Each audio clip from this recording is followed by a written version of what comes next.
Shalom, selamat pagi, selamat beribadah kepada semua jemaat Tuhan. Sekali lagi kita bersyukur karena kesempatan pagi hari ini kita boleh beribadah bersama-sama dalam talian. Mari jemaat Tuhan, kita bangkit berdiri bersama-sama. Kita datang bersama sebagai keluarga Allah di dalam hadirat Bapa untuk mempersembahkan syukur dan pujian kepadanya, untuk mendengar dan menerima firman-Nya yang kudus, untuk membawa keperluan dunia kepadanya, untuk memohon pengampunan bagi dosa-dosa kita, untuk menemukan anugerah-Nya, agar melalui anaknya Yesus Kristus kita dapat memberikan diri kita kepada pelayanan-Nya. Tuhan beserta kamu. Jika kita berkata bahwa kita tidak berdosa, kita menipu diri kita sendiri, dan Allah tidak ada di dalam hati. Tetapi jika kita mengakui dosa kita kepada Allah, Dia akan menepati janjinya dan melakukan apa yang adil. Dia akan mengampunkan dosa kita dan membersihkan kita daripada segala perbuatan yang salah. Marilah kita mengakui dosa kepada Allah Maha Kuasa bersama kita. Allah yang penuh belas kasihan, Bapa kami di surga, pencipta kami dan hakim kami telah berdosa terhadap Engkau dan terhadap sama manusia, baik dalam pikiran, perkataan, dan perbuatan, melalui kelalaian, kelemahan, dan kesalahan yang disengajakan. Kami sekarang bertobat dan benar-benar menyesal atas kesalahan kami. Bapa, ampunilah kami demi anak-Mu, Yesus Kristus yang telah mati untuk kami.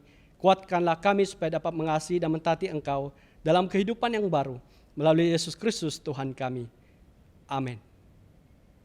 Allah yang Maha Kuasa mengampuni semua orang yang mengakui dosa mereka dengan bertaubat, mengasihani kita, membebaskan kita daripada segala dosa kita, melalui Yesus Kristus Tuhan kita. Dia meneguhkan dan menguatkan kita untuk pelayanannya dengan kuasa Roh Kudus dan memelihara kita dalam kehidupan kekal. Amin. Jemaat Tuhan masih dalam keadaan berdiri. Tuhan, bukalah bibir kami. Marilah kita menyembah Tuhan. Bersama kita, kemuliaan kepada Bapa, Anak, dan Roh Kudus, seperti pada mulanya, sekarang ini, sampai selama-lamanya. Amin.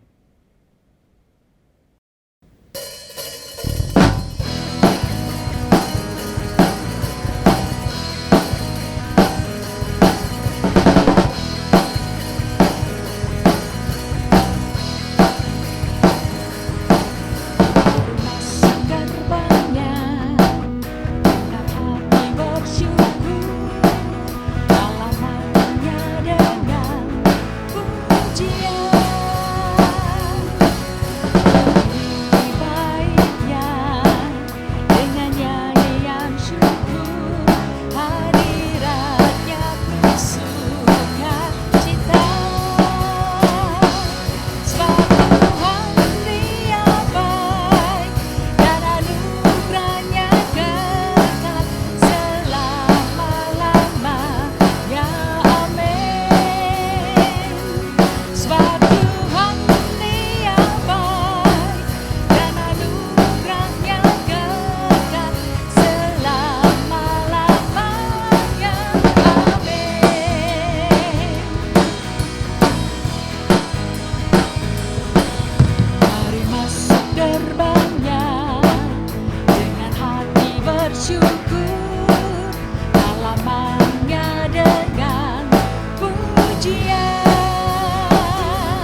kasih yang terindah,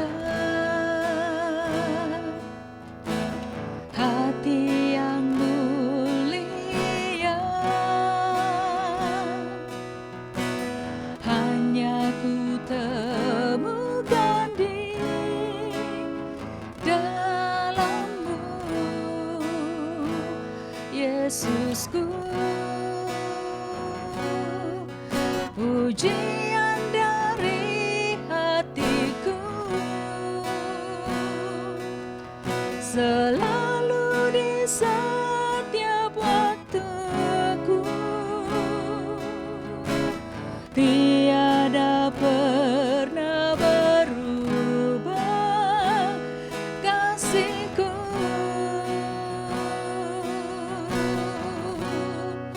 Karya terbesar dalam hidupku, pengorbanan-Mu yang selamatkanku. Engkaulah harta yang tak ternilai, yang ku miliki dan ku hargai. Yesus, Engkau ku kagumi.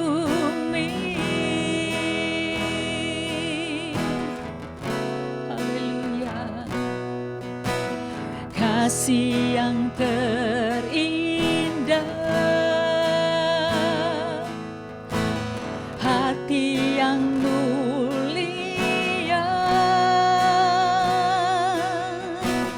hanya ku temukan di dalam-Mu, Yesusku.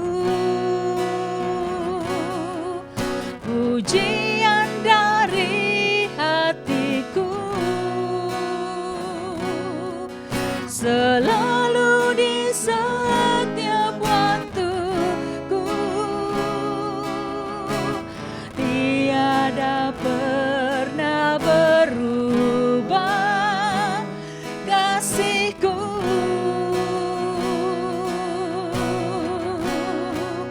Karya terbesar dalam hidupku, pengorbanan-Mu yang selamatkanku. Engkaulah harta yang tak ternilai, yang ku miliki dan ku hargai. Karya terbesar dalam hidupku, pengorbanan-Mu yang selamatkanku. Engkaulah harta yang tak ternilai, yang ku miliki dan ku hargai. Yesus, Engkau ku kagumi.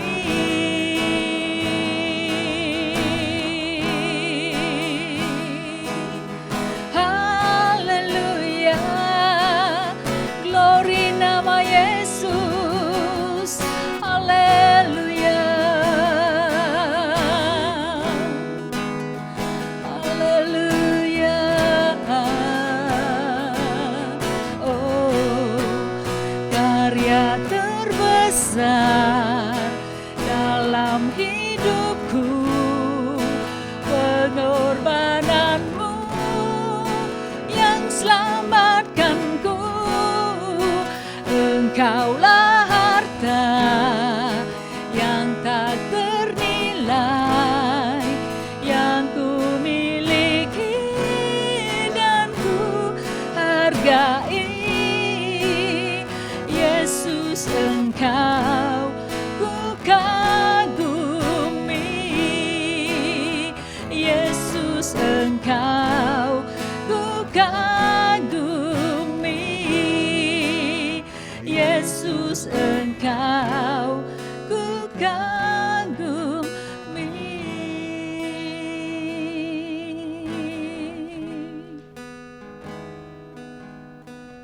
Haleluya.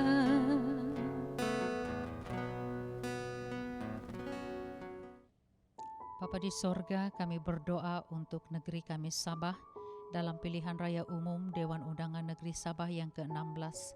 Kami berdoa kiranya Tuhan yang mengawal sepenuhnya hati rakyat Sabah dalam memilih ketua menteri dan menteri kabinet Sabah yang benar dan adil, yang dekat di hati Tuhan. Kiranya mereka dipilih untuk memegang kuasa akan dikaruniakan dengan pemahaman Daniel, kebijaksanaan serta hati yang penuh pengertian seperti Salomo yang dapat membezakan antara yang benar dan yang salah. Kiranya mereka mempunyai pandangan jauh seperti Yusuf untuk memakmurkan negara serta berusaha untuk memperbaiki keadaan hidup dan kehidupan rakyat biasa. Demikian kami juga Tuhan turut berdoa untuk COVID-19 di Malaysia, untuk negeri kami Sabah, untuk daerah kami Tawau dan daerah-daerah yang lainnya. Kami berdoa untuk mereka yang dijangkiti dan yang sakit Tuhan. Engkau membantu dan menyembuhkan mereka. Kiranya Tuhan mengawal penyebaran penyakit ini terhadap mereka yang terlibat langsung dalam memberi pertolongan dan rawatan kepada mereka yang sakit dan dijangkiti COVID-19 ini. Kami berdoa juga Tuhan untuk penduduk negeri kami yang rentan. Tuhan, lindungilah orang tua kami dan anak-anak serta mereka yang bekerja di tempat awam. Demikian untuk pemerintah daerah, untuk pemerintah negeri dan persekutuan kami. Tuhan, kiranya Engkau membantu mereka memperuntukkan sumber daya yang diperlukan dan mengatur strategi yang efektif untuk memerangi wabak ini. Demikian kami ingatkan juga jemaat kami yang sakit. Kami tidak tahu mereka berada di mana, tetapi kami dengan sehati mengangkat mereka semua ke dalam nama Tuhan Yesus. Kiranya Engkau Allah yang akan menyatakan mukjizat kesembuhan Tuhan terus turun ke atas setiap mereka. Terima kasih Bapa di sorga, biarlah mereka bisa menikmati segala kebaikan dan kemurahan Tuhan di dalam mereka, sembuh lewat daripada ubatan dan rawatan yang mereka perolehi daripada dokter. Kami serahkan mereka sekali lagi ke dalam tangan Tuhan. Biarlah Engkau Allah yang menyatakan kuasa-Mu kepada mereka. Terima kasih Tuhan Yesus. Kami serahkan semua ini hanya dalam nama Yesus kami sudah berdoa. Amin. Pembacaan firman Tuhan diambil dalam Roma 14 ayat yang pertama hingga 12. Roma 14 ayat yang pertama hingga 12. Terimalah orang yang lemah imannya tanpa mempercakapkan pendapatnya. Yang seorang yakin bahwa ia boleh makan segala jenis makanan, tetapi orang yang lemah imannya hanya makan sayur-sayuran sahaja. Siapa yang makan, janganlah menghina orang yang tidak makan. Dan siapa yang tidak makan, janganlah menghakimi orang yang makan, sebab Allah telah menerima orang itu. Siapakah kamu sehingga kamu menghakimi hamba orang lain?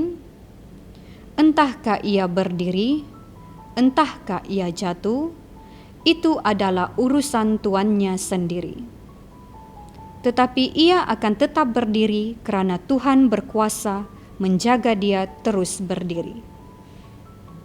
Yang seorang menganggap hari yang satu lebih penting daripada hari yang lain, tetapi yang lain menganggap semua hari sama sahaja. Hendaklah setiap orang benar-benar yakin dalam hatinya sendiri.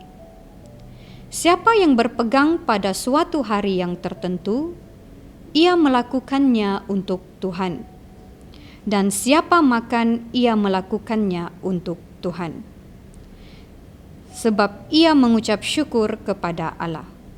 Dan siapa tidak makan, ia melakukannya untuk Tuhan, dan ia juga mengucap syukur kepada Allah.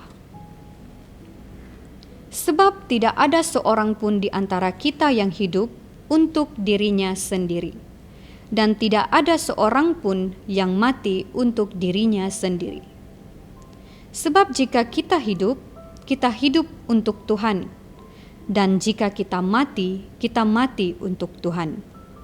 Jadi baik hidup atau mati, kita adalah milik Tuhan. Sebab untuk itulah Kristus telah mati dan hidup kembali. Sebab ia menjadi Tuhan baik atas orang-orang mati maupun atas orang-orang hidup. Tetapi engkau, mengapakah engkau menghakimi saudaramu? Atau mengapakah engkau menghina saudaramu? Sebab kita semua harus menghadap takhta pengadilan Allah. Kerana ada tertulis, demi aku hidup, demikianlah firman Tuhan.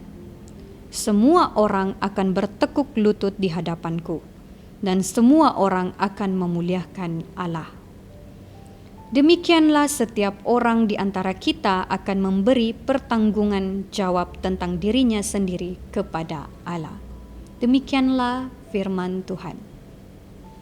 Shalom, jemaat Tuhan yang dikasihi, dimanapun Anda berada pada saat ini. Sekarang kita akan sama-sama menyambung pelajaran kita dari Roma pasal yang ke-14. Sebelum itu, mari kita masuk di dalam doa. Mari kita berdoa. Allah Bapa kami yang ada di dalam kerajaan surga, Allah yang kami sembah dan kenal melalui nama Tuhan Yesus Kristus, Allah yang hidup, yang turut disembah oleh Abraham, Ishak, dan Yakub. Kami bersyukur karena Engkau yang maha mengetahui, yang empunya segalanya. Kepadamulah kami datang pada saat ini, mensyukuri setiap berkat yang Kau telah turunkan sampai ke saat ini.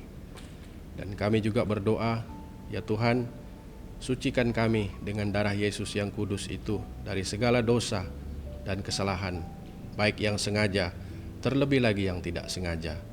Dan kami bersyukur karena pengampunan yang ada di dalam Tuhan Yesus untuk semua orang yang percaya. Terima kasih untuk Roh Kudus-Mu, yaitu penolong kami yang memberikan kami pengertian tentang firman-Mu, supaya kami mengetahui kehendak dan tujuan-Mu dalam hidup kami masing-masing. Ya Bapa, segala kemuliaan yang terjadi daripada penyampaian firman-Mu pada saat ini, biarlah itu Kau terima kembali sebagai persembahan kami kepadamu. Dan kami buka firman-Mu dalam nama Bapa, Anak dan Roh Kudus. Amin. Pada minggu yang lepas kita telah melihat tuntutan untuk waktu ini, dan pada minggu ini kita menyambung dengan tajuk khotbah kita, yaitu menanggapi keraguan-raguan sesama. Saya ulangi, menanggapi keraguan-raguan sesama. Dan bacaan yang telah kita ambil ialah dari Roma pasal 14 ayat 1 sampai 12. Untuk pengenalannya, Roma sebagai ibu kota Empire Roma, ya, Empire Rome ialah ya, ketika itu telah menarik ramai orang dari seluruh pelosok empire tersebut untuk datang dan menetap di kota Roma itu sendiri. Di kalangan warganya ada sekumpulan orang percaya yang berkumpul untuk beribadah bersama-sama.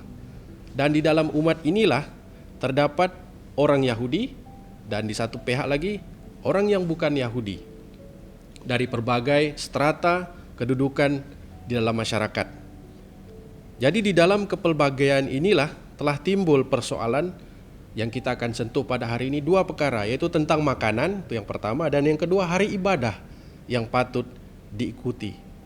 Jadi melalui petikan yang telah kita baca ini, ya, kita akan melihat 4 perkara yang boleh kita pelajari untuk menanggapi keraguan sesama. Untuk itu kita tengok poin nomor 1, yaitu pertimbangkanlah mereka sebagai orang yang telah diterima Allah. Ayat 1, terimalah orang yang lemah imannya tanpa mempercakapkan pendapatnya. Jadi perkataan terima, kata asalnya itu maksudnya seperti kita menyambut tamu yang datang ke satu majelis acara kenduri seperti itu, ya.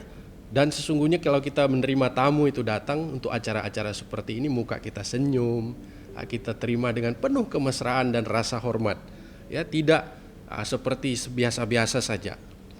Dan perkataan lemah dalam ayat ini juga Ya, lemah di sini dalam kata asalnya menunjuk seperti orang itu langsung tidak punya upaya.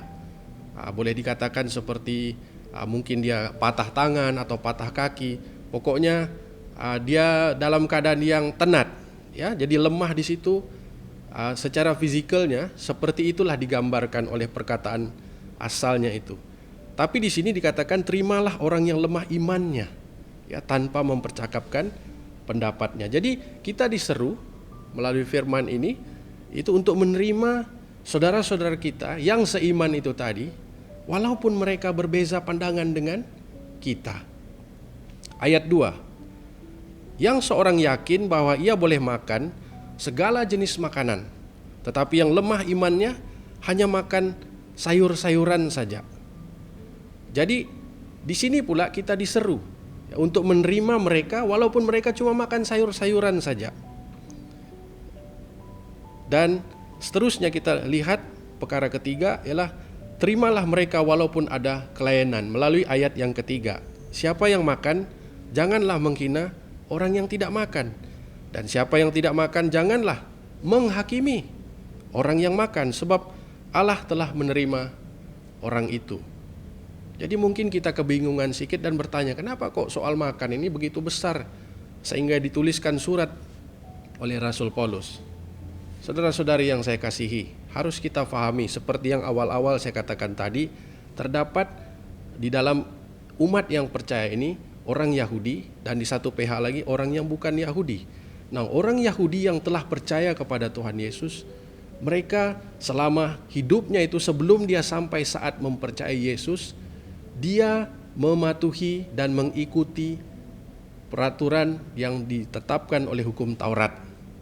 Jadi bagi dia, kalau contohnya tidak bisa makan babi, tetapi ya, sekarang dia berdepan dengan satu umat yang percaya Tuhan tapi dia makan babi, sedangkan dalam Yahudinya dulu itu dia tidak boleh. Jangankan bilang makan, sentuh pun tidak boleh. Jadi itu menjadi seperti sesuatu yang meregangkan hubungan silaturahim mereka. Nah, di saat yang satu lagi yang bukan Yahudi, mereka ini pula sebelum percaya kepada Tuhan Yesus selalunya mempersembahkan segala bentuk makanan kah, sayur-sayuran kah, sebelum mereka menjual atau membeli, menjualnya, mereka bawa ke kuil-kuil dan doa supaya diberkati oleh dewa-dewi mereka. Jadi itu juga menjadi satu sandungan atau menjadi keberatan kepada mereka untuk terlibat bersama-sama. Dan ini telah menjadi satu persoalan yang agak besar di dalam gereja atau di kalangan umat di Roma pada ketika itu. Jadi Paulus menyeru mereka melalui 3 ayat ini. Yang pertama, terimalah mereka walaupun berbeza pandangan di ayat 1 tadi. Kedua, terimalah mereka walau mereka cuma makan sayur-sayuran saja. Itu di ayat kedua. Dan ayat yang ketiga, terimalah mereka walaupun ada kelainan. Kelainan ini bukan maksudnya mungkin mukanya tidak sama dengan kita dan sebagainya kan, tapi kelainan dari segi pandangan, persepsinya tentang hidup dan sebagainya. Jadi yang makan jangan hakimi yang tidak makan, dan yang tidak makan ini pula jangan juga menghakimi sesama. Begitu maksudnya. Jadi setiap orang memang mempunyai pandangan yang berbeza, tafsiran tentang sesuatu pun berlainan, namun masih tetap diterima oleh Allah. Ada orang Kristen yang memilih untuk makan sayur-sayuran saja. Jadi kepada yang makan daging tidak boleh kita bilang, "Oh, kau ini tidak ikut peraturan dan sebagainya." Tidak boleh. Ya, tidak boleh kita begitu. Dan Paulus pula menurut suratnya ini memanggil mereka sebagai saudara Kristen yang lemah. Maksudnya ini mereka yang makan sayur tetapi seperti kita juga, ya mereka tetap di dalam Kristus karena dia sudah menerima Yesus dalam hidupnya. Jadi apa yang disarankan ialah kalau kita boleh menahan diri kita dari mengkritik mereka yang tidak bersetuju dengan pandangan kita, pada masa akan datang kita mungkin akan dapat memenangkan mereka tentang pengajaran-pengajaran Kristus yang lebih mendalam. Jadi soal yang asasi yaitu tentang makanan, janganlah ini menjadi satu duri dalam daging sampai kita tidak boleh duduk bersama, nyanyi bersama, beribadah bersama-sama. Soalnya semua kita telah diterima oleh Allah, maka kita harus juga menerima saudara-saudara yang berbeda ini, ya berbeda pandangannya, yang cuma makan sayur-sayurannya, yang ada kelainannya dari kita. Kita harus menerima mereka sebagai saudara seiman kita. Yang kedua, poin yang kedua ini ialah pertimbangkan mereka sebagai orang yang telah diakui oleh Allah. Ayat 4. Siapakah kamu sehingga kamu menghakimi hamba orang lain? Entahkah ia berdiri, entahkah ia jatuh, itu adalah urusan tuannya sendiri. Tetapi ia tetap berdiri karena Tuhan berkuasa menjaga dia terus berdiri. Maksudnya di sini orang-orang yang lemahkah kuat ini diakui oleh Tuhan sendiri dalam keyakinan mereka. Dan ayat 5, yang seorang menganggap hari yang satu lebih penting daripada hari yang lain, tetapi yang lain menganggap semua hari sama saja.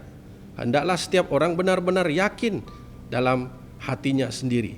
Di sini kita melihat bahwa Allah tetap mengakui orang-orang yang tidak sependapat dengan kita ini dalam pertimbangan mereka. Dan ayat 6, siapa yang berpegang pada suatu hari yang tertentu, ia melakukannya untuk Tuhan. Dan siapa makan, ia melakukannya untuk Tuhan, sebab ia mengucap syukur kepada Allah. Dan siapa tidak makan, ia melakukannya untuk Tuhan, dan ia juga mengucap syukur kepada Allah.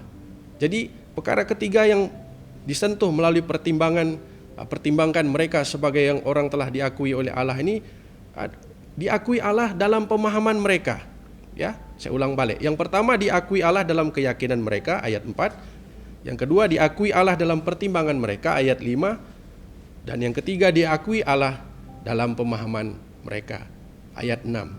Allah sendiri mengakui umatnya, terutama bila mereka menuruti pimpinannya. Allah membolehkan kita untuk berdiri demi Dia atas keyakinan yang Dia telah berikan kepada kita. Nah, di gereja abad pertama ini, beberapa umat mempunyai pertimbangan yang berbeza mengenai hari ibadah dan makanan.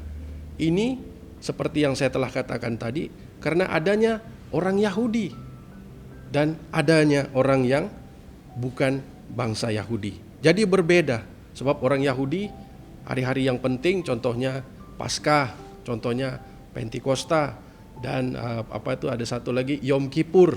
Inilah hari-hari yang penting. Dan hari Sabat itu penting. Tetapi kepada orang yang bukan berlatar belakangkan Yahudi, bagi mereka semua hari adalah hari Tuhan. Jadi berbeda sedikit pandangan, tetapi mereka tetap melakukannya untuk Tuhan. Dan Paulus di sini ya mendorong mereka untuk berdiri teguh atas apa yang mereka rasa Allah ingin mereka lakukan. Ya, hari ini pun kalau kita lihat sesama kita di dalam jemaat ini pun, ya ada pertimbangan yang berbeza. Contohnya, saya ambil contoh ya. Mana kedai makan yang kita suka? Ada orang suka makan di Milah Restoran, ataupun di Yasin, ataupun pergi kedai makan Cina dan sebagainya. Dan supermarket, di mana kita belanja? Ada orang suka pergi Bataras, ada suka pergi Genting, ada suka pergi Tayang. Ya. Kemudian mana tempat kita pergi berhibur? Ada orang mau pergi menonton wayang. Walaupun ada MCO lah sekarang ini kan. Dan ada orang yang suka jogging, ada orang yang suka memancing, ada juga kawan-kawan yang saya ketahui suka ambil sukan memanah, ada suka main bola dan sebagainya. Jadi kita pun mempunyai pertimbangan-pertimbangan yang berbeza.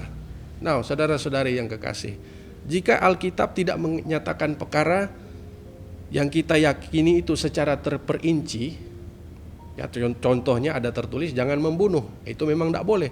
Tetapi yang saya maksudkan di sini, kalau tidak dinyatakan secara terperinci, maksudnya bukan juga hitam, bukan juga putih, dia ini kelabu-kelabu.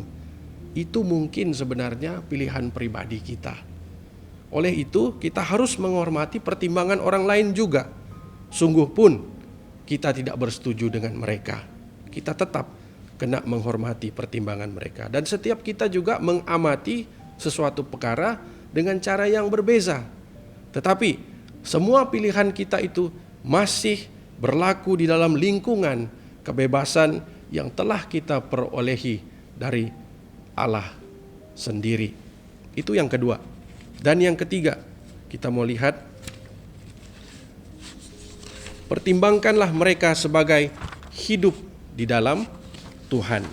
Ayat yang ke-7 dan 8. Sebab tidak ada seorang pun di antara kita yang hidup untuk dirinya sendiri, dan tidak ada seorang pun yang mati untuk dirinya sendiri. Sebab jika kita hidup untuk Tuhan, dan jika kita mati untuk Tuhan. Jadi, baik hidup atau mati, kita adalah milik Tuhan. Jadi, perkara pertama dari ayat-ayat ini yaitu karena hakikat di dalam Kristus. Ya, pertimbangkanlah mereka sebagai hidup di dalam Tuhan karena yang pertama hakikatnya di dalam Kristus. Yang kedua, karena mereka berada di dalam pemerintahan Kristus. Ayat 9 berkata, sebab untuk itulah Kristus telah mati dan hidup kembali, supaya ia menjadi Tuhan, baik atas orang yang mati maupun atas orang-orang hidup.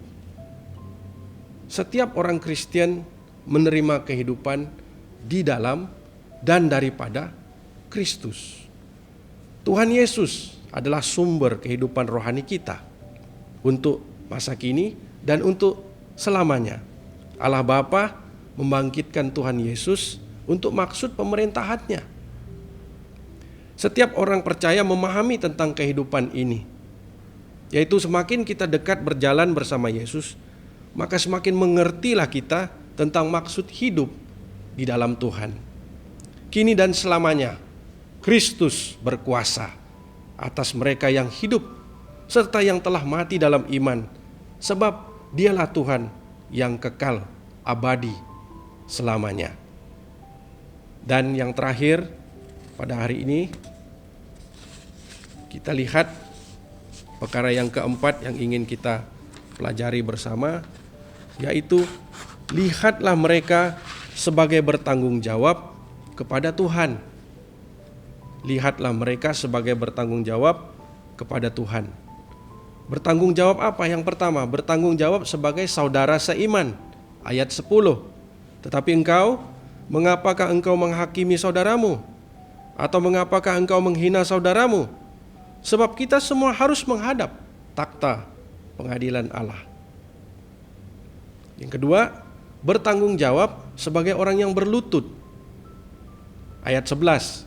Karena ada tertulis, demi aku hidup, demikianlah firman Tuhan, semua orang akan bertekuk lutut di hadapanku dan semua orang akan memuliakan Allah. Jadi tanggung jawab sebagai orang yang berlutut atau penyembah. Dan yang ketiga, bertanggung jawab sebagai orang yang percaya. Ayat 12, demikianlah setiap orang di antara kita akan memberi pertanggungan jawab tentang dirinya sendiri kepada Allah. Ada di kalangan orang Kristen berpikir seperti ini. Mereka boleh menghakimi orang lain.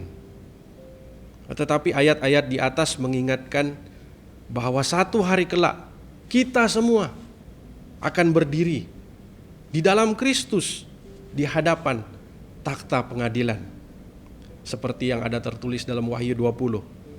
Ya, sungguh pun perkara ini tidak berkaitan dengan hal keselamatan kita, ianya berkaitan dengan upah yang akan kita terima sebagai hamba, sebagai pengikut Kristus. Kita semua akan tunduk, berlutut di hadapan Kristus dan memuji Dia di dalam segala kemuliaannya. Kepada orang yang tidak percaya kepada Tuhan Yesus, akan berdiri menghadap takhta putih yang besar. Dalam bahasa asalnya itu ya tronos, ya, untuk dihakimi. Dan mereka ini tidak punya harapan akan keselamatan seperti yang kita ketahui. Sudah terlambat bagi mereka kalau hari itu sudah tiba. Dan kesudahannya adalah mati yang kekal, karena berdiri di hadapan Allah yang hidup menghadap tronos. Penghakiman kita pula berlaku dalam konteks sebagai orang yang percaya, yang telah menerima kasih karunia penyelamatan melalui iman kepada Kristus. Kita juga akan berdiri di hadapan takhta putih yang besar. Cuma kali ini kita berdiri di hadapan bima, bukan tronos. Bima ini adalah seperti takhta juga, tetapi digambarkan seperti pemenang-pemenang acara Olimpik ketika zaman Empire Rome. Kita akan menerima hadiah, yaitu kalungan di atas kepala kita dari pemerintah, biasanya dari maharaja sendiri. Dan seperti itulah untuk orang-orang yang percaya, kita akan menerima upah daripada Tuhan Yesus sendiri. Pada waktu itu perhitungan terakhir ataupun upah terakhir berlaku dan diberikan kepada semua orang yang percaya sesuai dengan perkara-perkara yang telah mereka lakukan untuk nama Tuhan ketika hidupnya di muka bumi ini dahulu. Dari sebab itu, saudara-saudari yang saya kasihi dalam Tuhan Yesus, marilah kita menerima satu akan yang lain sebagaimana Tuhan Yesus sendiri telah menerima kita. Mari kita berdoa. Bapa yang ada di dalam kerajaan surga, Tuhan yang kami sembah dan kenal dalam nama Tuhan Yesus, terima kasih di atas kebaikan dan kemurahan-Mu. Utamanya, ya Tuhan, kami bersyukur karena Engkau menerima kami seadanya. Bagi-Mu tiada bangsa yang lebih mulia dari satu ke satu. Semuanya sama, semuanya diciptakan oleh Engkau. Dan iman kami kepadamu, itulah yang menjadi pengharapan bagi kami untuk merapat dekat ke takhta-Mu, mensyukuri kebaikan dan kemurahan-Mu dalam hidup kami.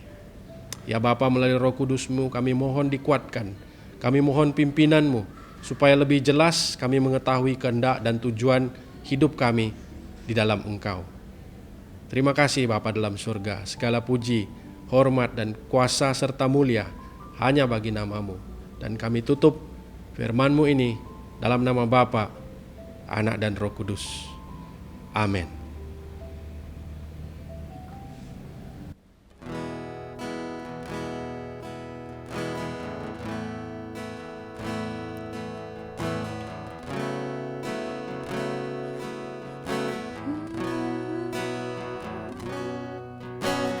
Kasih yang terindah, hati yang mulia, hanya ku temukan di dalam-Mu, Yesusku. Pujian dari hatiku selalu di setiap waktuku, tiada pernah berubah kasih-Ku.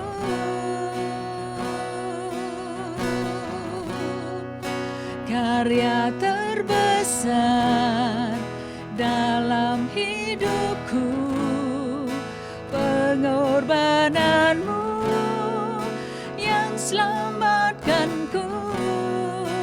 Engkaulah harta yang tak ternilai yang ku miliki dan ku hargai.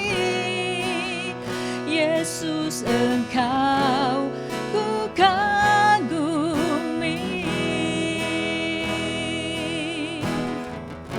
Haleluya. Kasih yang terindah, hati yang mulia, hanya ku temukan di dalam-Mu, Yesusku. Pujian dari hatiku selalu di setiap waktuku, tiada pernah berubah kasihku.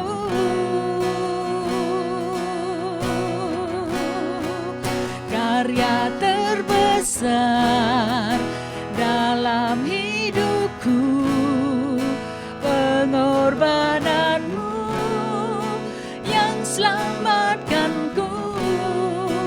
Engkaulah harta yang tak ternilai yang ku miliki dan ku hargai. Karya terbesar dalam hidupku, pengorbananmu yang selamatkanku. Engkaulah harta yang tak ternilai yang ku miliki dan ku hargai.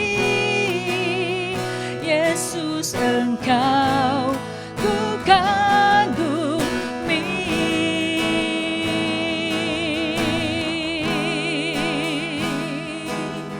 Haleluya, glory nama Yesus. Haleluya, haleluya. Oh, karya terbesar dalam hidupku, pengorbananmu yang selamatkanku. Engkaulah harta yang tak ternilai yang ku miliki dan ku hargai. Yesus, Engkau ku kagumi. Yesus, Engkau ku kagumi. Yesus, Engkau ku kagumi.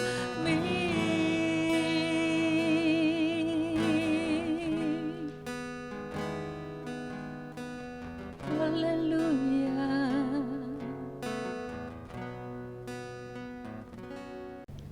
Shalom saudara-saudari dalam Kristus Yesus, selamat beribadah bersama keluarga. Saatnya kita akan mendengarkan beberapa pengumuman.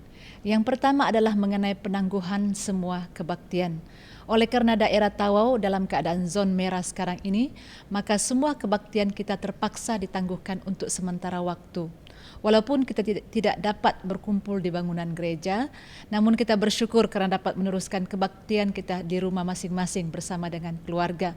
Oleh sebab itu kita mendorong semua anggota gereja untuk terus berkumpul bersama keluarga, beribadah setiap hari Ahad. Dan seperti biasa, sila laporkan jumlah kehadiran dan persembahan kita setiap kali lepas kebaktian kepada Saudara Johel ataupun Pastor Masri.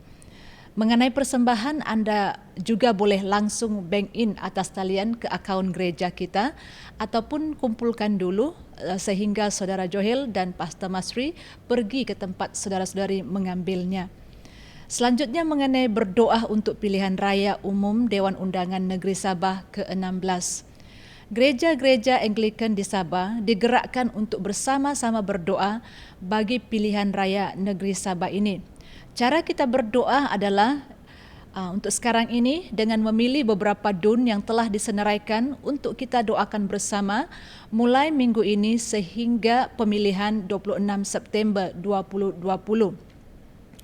Untuk calon-calon dan dun, nama-nama dun yang kita doakan akan dimaklumkan di WhatsApp gereja kita. Selain daripada itu, kita ada persekutuan doa antara gereja khusus untuk pilihan raya ini yang akan diadakan pada tanggal 25 September dari jam 8 malam hingga 9 malam. Itu adalah doa bersama dengan menggunakan Zoom. Ya. Dan Zoom linknya akan dimaklumkan di WhatsApp gereja kita kemudian. Selanjutnya Minggu Vocation.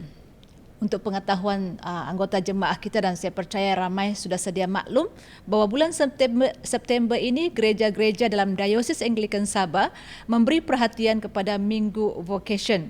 Sempena Minggu Vocation ini kita diberikan kesempatan ya untuk menyumbang kepada pendidikan pelayan sepenuh masa yang disokong oleh diosis kita. Anda boleh memberikan sumbangan Anda melalui gereja dengan memasukkan sumbangan Anda ke dalam envelope dan tuliskan Vocation Diocese dan serahkan sumbangan Anda kepada pejabat gereja selepas minggu terakhir bulan September. Bersama kita melabur dalam kehidupan mereka yang akan menerajui kepimpinan dalam diosis kita. Dan yang terakhir sekali adalah mengenai pelayanan jaringan kanak-kanak. Kita menggalakkan ibu bapa mendorong anak-anak untuk terus menghafal firman Tuhan walaupun kita belum ada pertemuan jaringan kanak-kanak sekarang ini, tapi kita boleh melakukan satu hal ini ya. Sebagaimana Alkitab mengatakan bahwa firman Allah adalah pedang roh, dan Tuhan Yesus sendiri ketika dicobai ya sebanyak 3 kali di padang gurun dicobai oleh iblis, dia menggunakan firman Allah untuk mengalahkan cubaan daripada iblis ini. Dan oleh sebab itu kita meletakkan ayat-ayat hafalan setiap minggu untuk dihafal oleh kanak-kanak. Untuk minggu ini bawa kanak-kanak untuk menghafal Kejadian pasal 1 ayat 1 hingga 2 yang berbunyi begini. Pada mulanya Allah menciptakan langit dan bumi. Bumi belum berbentuk dan kosong. Gelap gulita menutupi samudra raya dan roh Allah melayang-layang di atas permukaan air. Ya, jadi ibu bapa tolong anak-anak kita menghafalnya. Jadi setakat ini sahaja pengumuman kita. Usahakan untuk tidak keluar di halayak ramai untuk masa ini dan patuhi langkah-langkah SOP sekiranya perlu keluar. Stay safe dan Tuhan memberkati. Bersama kita doa Tuhan, bersama Bapa kami yang di surga, dikuduskanlah nama-Mu, datanglah kerajaan-Mu, jadilah kehendak-Mu di bumi seperti di surga. Berikanlah kami pada hari ini makanan kami sehari-hari. Ampunilah kami akan dosa-dosa kami, seperti kami juga mengampuni orang-orang yang bersalah pada kami. Janganlah membawa kami ke dalam pencobaan, tapi lepaskan kami daripada yang jahat. Karena Engkau yang punya kerajaan, kuasa dan kemuliaan, sekarang dan selama-lamanya. Amin. Doa syukur bersama kita. Bapa yang Maha Kuasa dan Kekal, kami berterima kasih karena Engkau telah membawa kami dengan selamat ke hari yang baru ini. Lindungilah kami daripada jatuh ke dalam dosa atau ke dalam bahaya. Tunjukkanlah kami dalam setiap yang kami lakukan, dan pimpinlah kami agar selalu melakukan apa yang benar di mata-Mu melalui Yesus Kristus Tuhan kami. Amin. Mari jemaat Tuhan, kita bangkit berdiri untuk ucapan berkat. Bersama kita, kasih karunia Tuhan Yesus kita dan kasih Allah dan persekutuan Roh Kudus menyertai kita sekalian selama-lamanya. Amin.